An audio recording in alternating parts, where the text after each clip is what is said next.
Alright there guys, and welcome back to another video. Right then, it's another list video.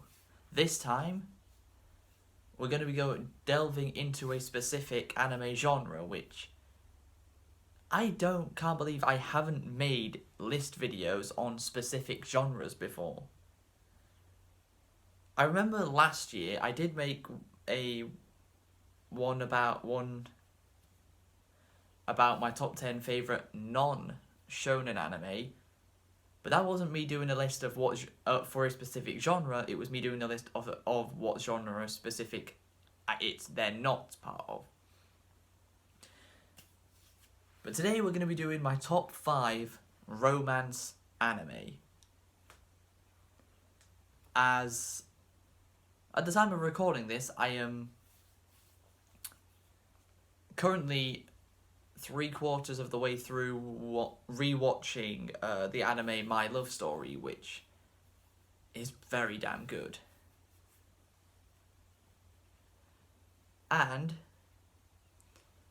I mean, by the time this video goes up, I'll have probably finished rewatching it. And that's what gave me the idea for this list, because of how much I enjoyed that show. I wanted to make a list video on it, on my top 5 romance anime. So the 5 anime in question for this list are Clannad, Toradora, My Love Story, Rent a Girlfriend, and Love is War. Those are the 5 shows that are going to be in this list. So, let us start off with number 5. Coming in at the number 5 spot is going to be Clannad. That's right, Clannad is at the bottom of this list, and yet it's still so damn good. I remember watching Clannad for the first time around the end of 2017 or 18, I can't remember. I think 18. I think at the end of 2018 was when I watched it. So Clannad follows the story of Tomoya Okazaki and Nagisa Furukawa. As Tomoya was a normal high school student that got himself into a bit more trouble than he should have done with his friend Yohei Tsunehara, who also voiced by the same guy that plays Monokuma in Danganronpa. I know I mentioned that last week. And he then sees this girl, who he finds out is called Nagisa Furukawa, who is actually older than him, but she has been held back a year at school due to her being so ill and of how much time she's taken off. The two of them end up starting the drama club together, of which it had been disbanded since all the people in it had graduated. They start it back up. Tomoya and Nagisa then start to bond and gain a friendship together as the first season progresses. And then they build up to their big drama performance right at the end of the first season, where Tomoya confesses to Nagisa and asks her out. And she, of course, says yes. Then in season 2, Clannad After Story, the two of them get married and then even have a kid called Ushio. But unfortunately, Nagisa dies not long after Ushio is born. So Tomoya has to raise Ushio all by himself as his wife has died.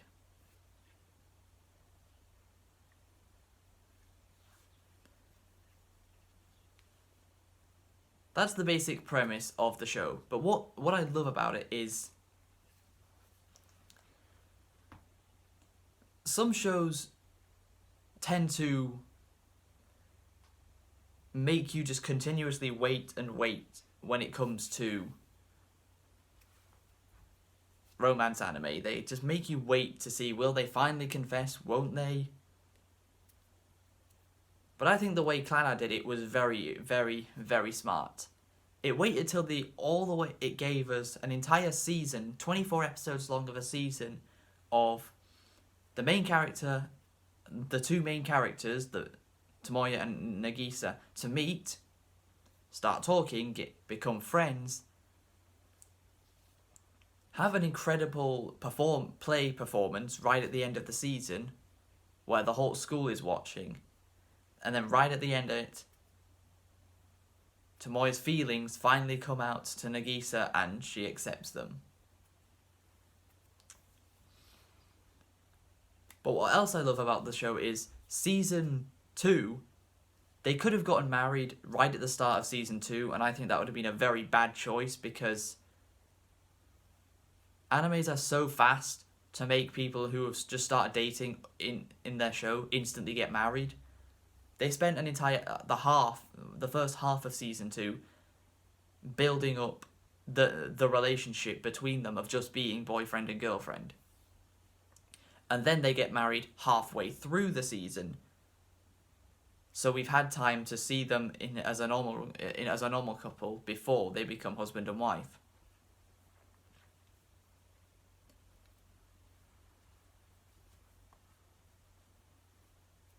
And no matter how many times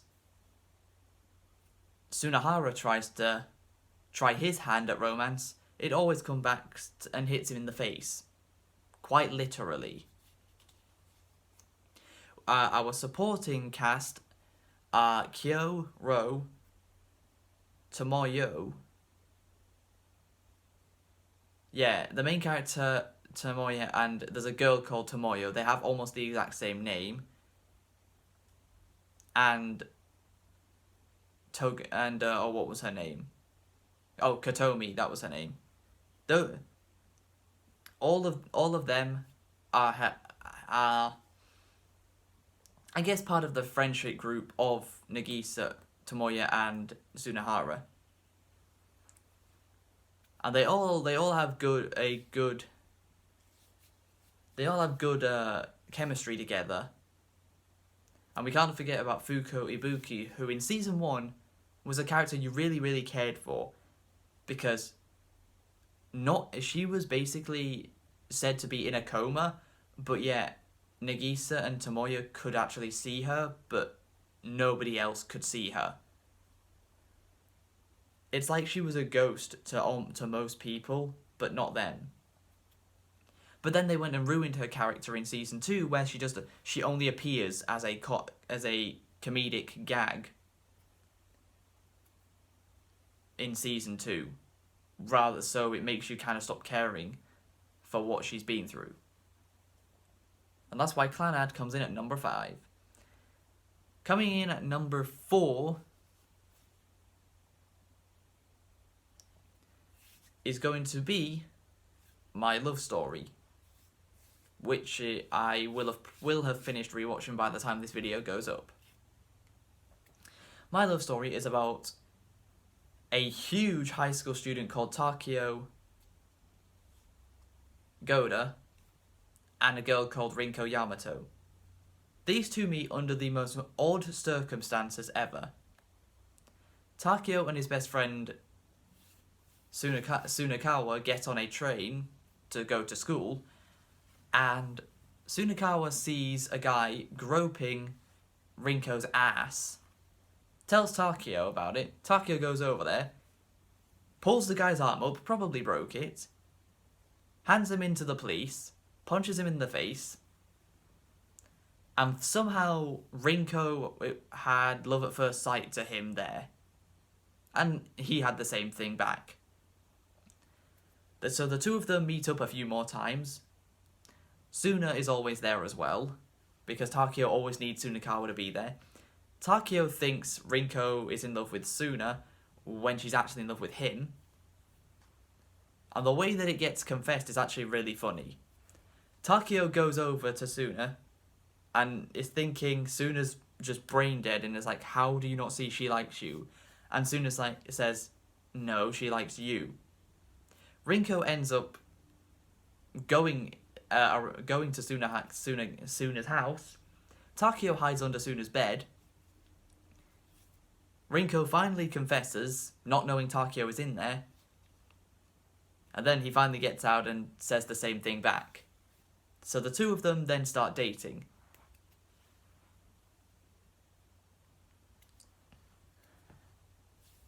And you can see that the best thing this show does with the relationship of Takeo and Rinko is it never feels forced.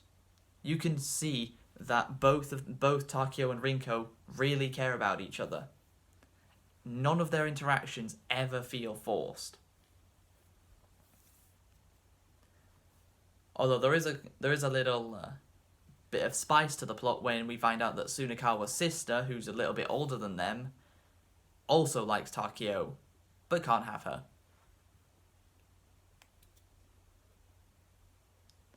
Rinko's speciality is baking, and she bakes all sorts of cakes for Takeo and usually Suna as well. Takeo loves whatever she bakes for him, obviously. They have fun spending Christmas together. They even managed to set up one of Takeo's friends with one of Rinko's friends. They spend New Year's together, which is Takeo's birthday. And they even have a very big amount of spice thrown into the plot right at the end. At this bakery, there's this guy called Ishinose, who also falls for Rinko. And what he does is he tries to win Rinko off Takeo as she starts to work at the bakery he works at. He goes on about making her his muse. Still don't know what that really means. Is that just a fancy way of saying wife or something? I don't know. But then there's a big competition right at the end of the show. A baking competition that Ichinose is in, and despite knowing Ichinose is doing this to try and win Rinko over, Takeo still helps him win, and Rinko still chooses Takeo. It's such a great moment.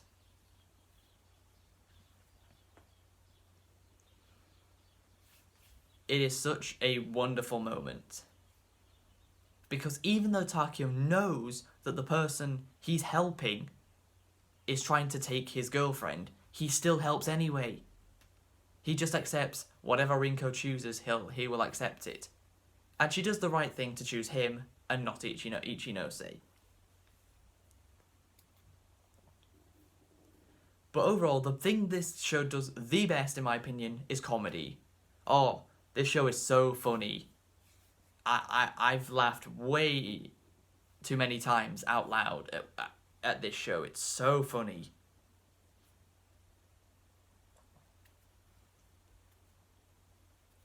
From Takeo's very uncoordinated movements sometimes, to just dumb stuff he does.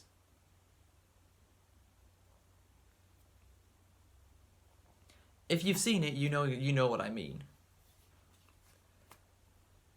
Now then, number 2 and number 3. These ones were actually super difficult to pick from. I know what my number 1 is, and if you saw a specific video I made earlier this year, you might already know what the number 1 spot is. But number 2 and number 3 have been very difficult, because I've enjoyed both of them a lot, but we're gonna go with, coming in at the number 3 spot is Rent a Girlfriend. That's right. A show I just talked about just a month ago, and we're already back talking about it. So this one should be pretty quick since I've already explained the plot. So I'll just go over it. I'll just go over it really quickly. We have Kazuya, who's just broken up with his first ever girlfriend of a month called Mami-chan, and then he goes on this rental girlfriend website where he rates this girl called Chizuru Mizuhara, who ends up being his neighbour. The two of them go on rental dates, which of course are fake dates. Mami spots them, starts bad mouthing him. She stands up for him. Then we have another girl called Ruka who comes into the mix who actually loves him, and then we have another girl called Sumi right at the end of season 1 who appears in the penultimate episode, who I still have not gotten over was done incredibly dirty by this show. 1 episode she was in. Everyone else was in at least 6. And she was in 1. She better be in more than 1 episode in season 2, for God's sake, please. Sumi deserves better. But yeah, what I like about this show is how different all 4 of the girls are. Despite all of them somehow like Kazuya, despite he's the biggest L taker in mankind.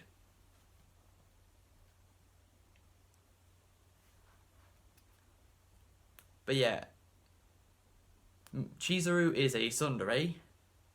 It's like she does like him, but of course, because of being rental girlfriend, she refuses to accept her true feelings.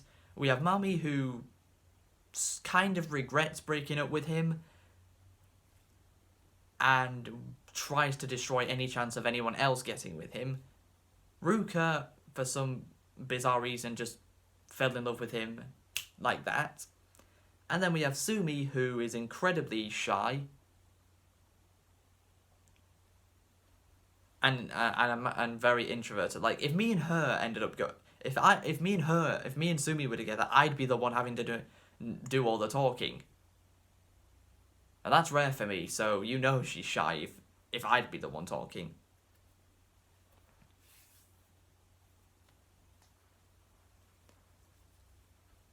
A little detail about this show and my love story, that I love, is when shows incorporate the opening theme song into them. And I don't mean the way...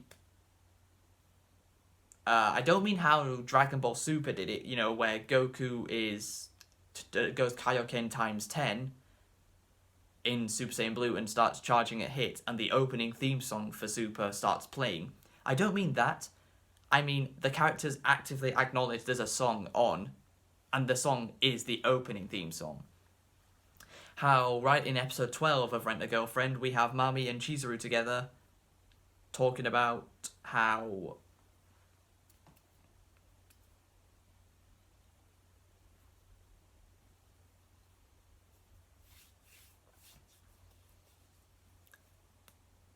there's music on by the Peggies. The Peggies are the band that sing the opening theme song. In My Love Story, they're having a karaoke session at Christmas, and the song that comes on is the opening theme song that they actually have to sing. 2 of the characters actually have to start singing the opening theme song to the show. I really love when shows do that. They put the opening theme song into the show and actually have the characters acknowledge it.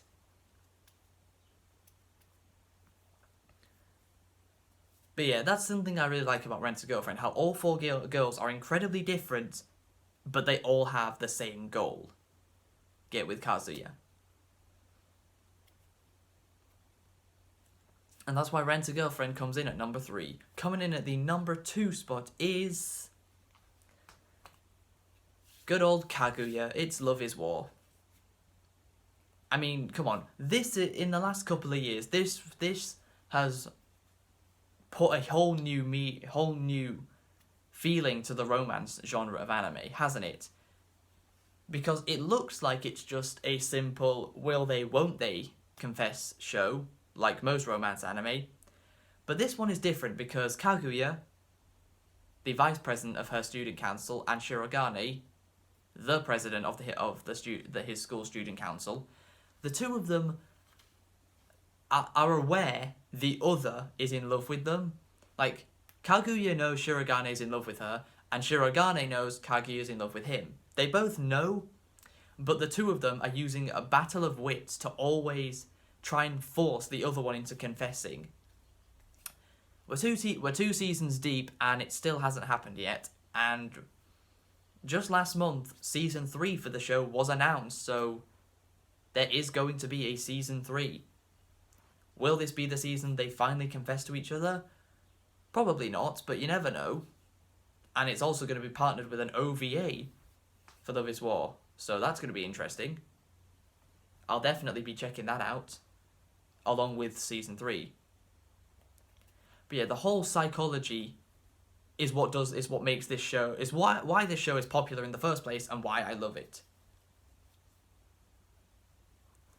The two of them are always planning. They're always having to think a million miles a minute to try and figure out how to make the other one confess, whilst also simultaneously thinking, how is the other one going to try and make me confess? What situations are they going to try and put me in?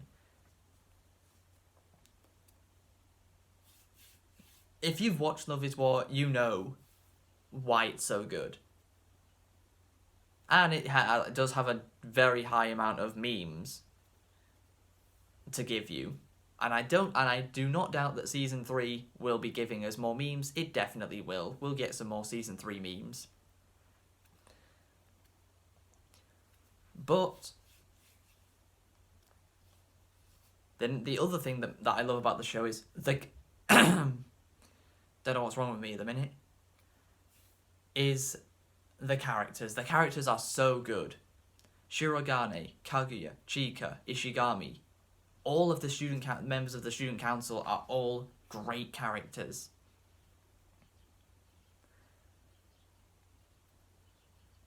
Kaguya can be shy and worried, but also calm and confident. So can Shirogane. We have Chika, who's incredibly carefree and gives us a lot of funny moments. Yeah, a lot of funny moments do come from her. Although my favourite scene in the show, for season 2 at least, is the scene where Shirogane's sister is crying. He rushes in, asks her if it was something to do with school. She says no, it was from a manga she was reading. And then he's just like, oh, just manga. And she's like, why, instead of looking down on me, why don't you read it? I bet you'll cry too. He's like, oh yeah, right. The next scene pans to him crying in the bath with what I like to describe as circus music playing over it, which is hilarious. If you've watched that scene, you know exactly what I'm referring to, and maybe you know exactly why. Maybe you find it as funny as I do. I don't know. Maybe you understand. Maybe you have the same understanding as I do of why that scene is so funny.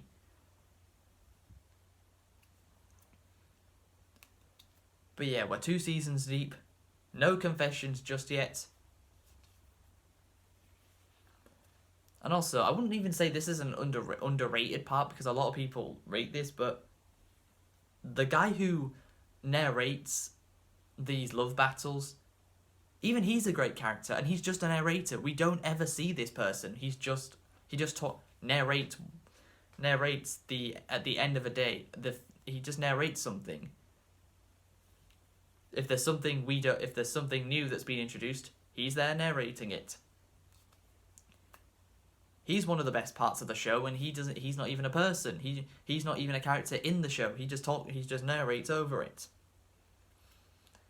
And that's why Love is War comes in at number 2. Which means, coming in at the number 1 spot, you knew what was coming, you should have been ready, it's Toradora. Number 1 romance anime, Toradora. I said it in my Toradora video I made earlier this year, and I'm sticking with it. Toradora follows Ryuji Takasu and Taiga Aisaka, as both of them are in love with each other's best friend. Taiga's in love with Kitamura, Ryuji is in love with Kushieda, who is also voiced by the same person that voices Nanami in Danganronpa 3. Well, I think in 2 as well, but I've only watched 3 out of the sequel series.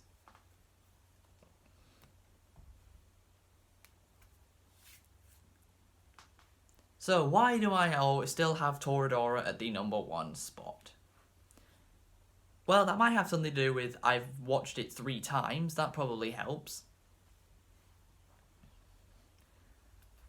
But the interactions between the characters are just so good. Ryuji and Taiga go from hating each other at the start of the show to their feelings always going like this. Always getting closer. Until we get to like the final like 5 to 6 episodes, Taiga ends up confessing that she loves Ryuji, thinking she's on Kitamura's back and not his. So he finds out that Taiga confessed to him without her even realizing that he was the one she was talking to, not Kitamura.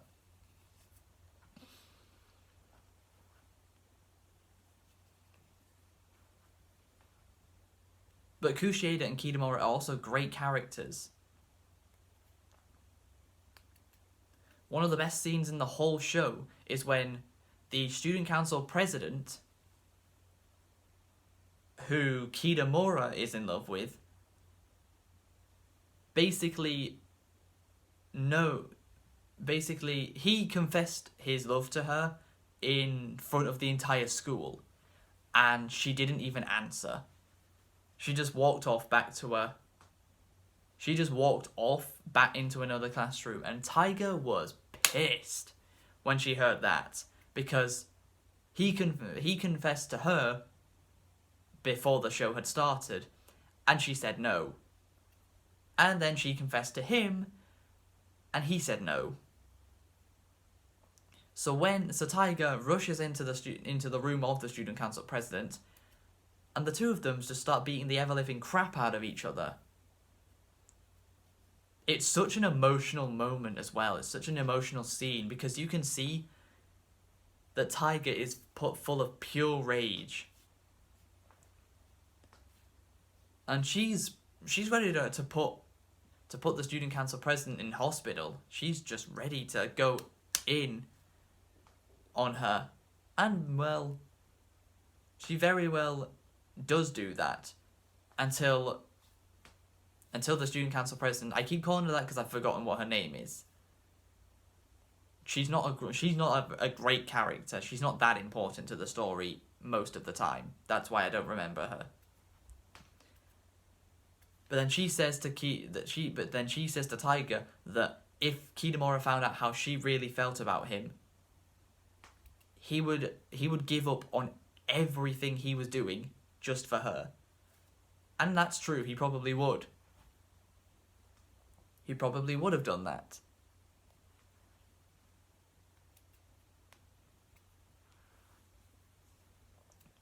So, definitely one of the best scenes in the whole show.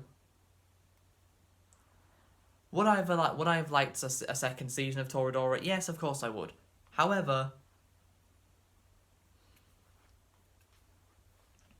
everything that the anime shows off is covered everywhere else.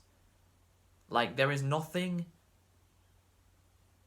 more material for Toradora that could be turned into an anime. It covered everything.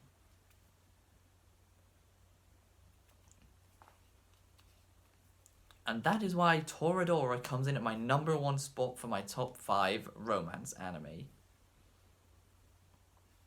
I hope you guys have enjoyed this video. Bit of a longer one. And just before we end off, I want to say thank you for the support on the most recent video.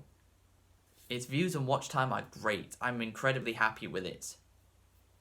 And I'm really happy with how the channel's been doing over the past 2 months, ever since I started doing this type of content as the my main content. But yeah, that's it. Hope you guys enjoyed. Leave a like, subscribe if you're new, follow me on all my social medias, and until next time, catch you later.